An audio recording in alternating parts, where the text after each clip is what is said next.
for me, the transfer was spectacular. Well, I've screened it three times now Mm.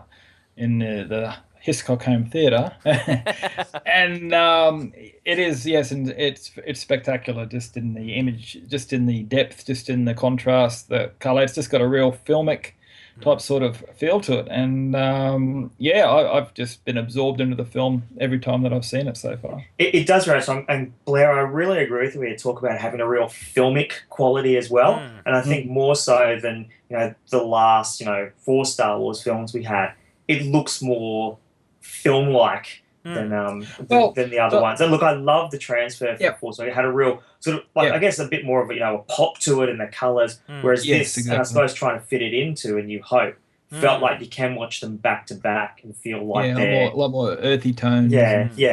like Mm, that. with Yeah, that. it Yeah. yeah, just amazed me. Just with the clarity of the image and just the like we're saying, the filmic look Mm. of the movie itself. So yeah, I'm just really happy with how it's turned out. Mm. No, I think I noticed it last night because I'll talk about the 3D aspect. Uh-huh. I watched it last night and look, I think out of the two films, The Force Awakens and Rogue One is definitely the better 3D film. Okay. I Interesting. yes, Okay. Yep. from my viewing perspective, I felt that the transfer was clean and crisp.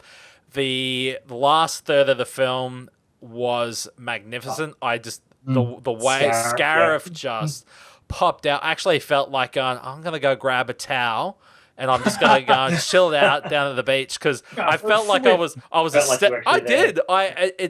did. The colors were so vibrant and they just popped out. And I was just in shock. And then when that scene with Vader in the hallway, I thought, oh, the dude's actually in the room. I'm gonna get out. It was, Yeah. but it was amazingly a level of detail that I actually missed in the film. Mm. From the 3D transfer, and I was like, "Oh my goodness, I didn't notice this, and I didn't notice that." And that scene with Vader in the hallway, it gave so much more depth to the corridor, and you could sort of see how he appeared, and it was like, okay, well, I didn't notice that colorization there, and this, and it was sort of smoke, and he's walking through the mist. I was like, that's why you can't see his chest plate, and there's all these little things that were answering, but the the 3D transfer for me, like I say, is just it's probably the best 3D I've seen since Avatar. Oh, okay. It just was stunning, but Wow. especially that first third of the film. But look, like with anything, there's always little hiccups in there. But I just didn't see any issues with the transfer of 3D. Wow, that's Um, interesting. Yeah. yeah, but I don't And know. that's What have really you good to heard? hear. What have you heard?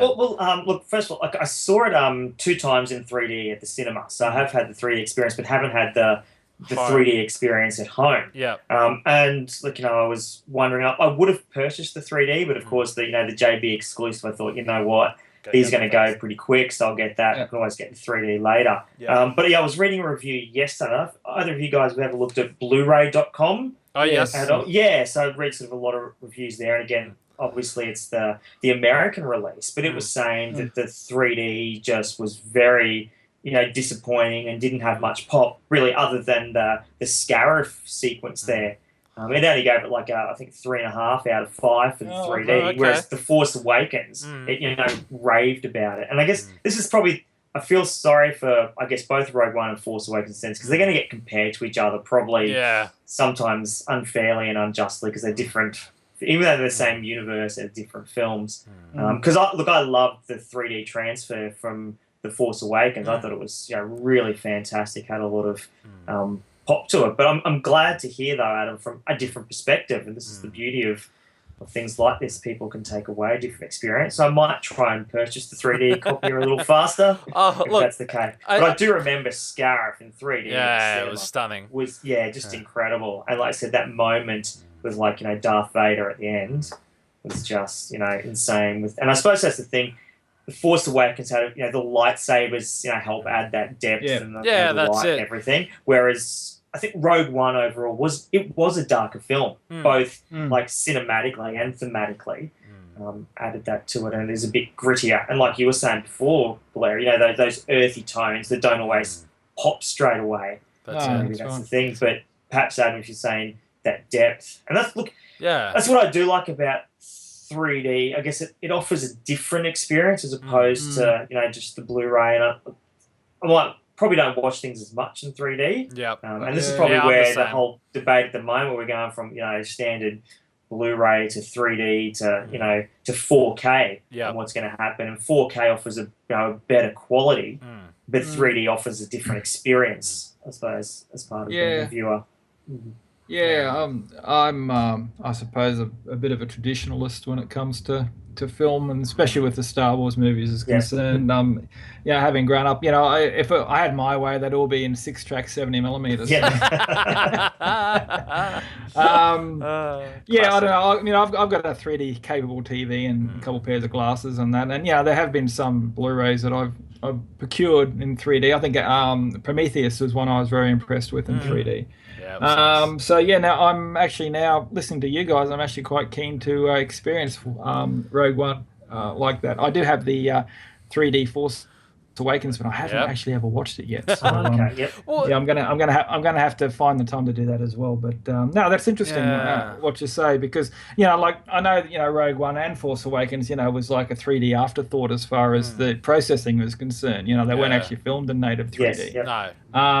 And I've always had a bit of an issue with that sometimes too. Whereas something like Avatar was filmed in 3D, designed for for 3D, Well, and Cameron so it Price should be developed that camera for that. it should be seen in 3D. But whereas movies that are filmed traditionally and then converted, it's always a bit of a hit and a miss thing with me with how good they're done. But look, from what I know with the quality of the Star Wars movies, that they go all out to make them as good as they could. Yeah. And I think Disney, though, generally do pretty darn good transfers as well. They do. They do amazing transfers. They do. Beautiful.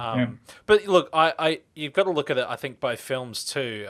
Because as you were saying, David, they're going to compare Force Awakens with Rogue One when it comes to these sort of things. When you got to look at the sequences at the beginning of the Force Awakens in comparison to Rogue One. So you've got someone like Kylo Ren landing, and there's a lightsabers, and there's a laser bolt being held by the Force. Yep. And then you've got Finn and Poe escaping, and there's an action sequence where Rogue One, what do we have? Oh, there's Cassian in a hallway.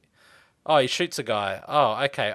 Then he's walking somewhere else. And there aren't the large action sequences at the beginning, or especially in that first half of Rogue One, than there are in comparison to The Force Awakens. Yeah. When you look at The Force Awakens, you've got those beautiful 3D moments like the Falcon going through Jakku, the large Star Destroyer and Rey on her bike. You've got the TIE Fighter. You've got this. There are so many things going on in that first hour of The Force Awakens that were...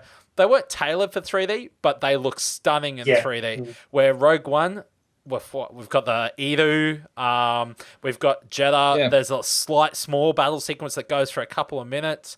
There aren't those magic 3D moments, but in saying that though, the depth in the image is, like I say, I was really impressed, and it was sort of cool.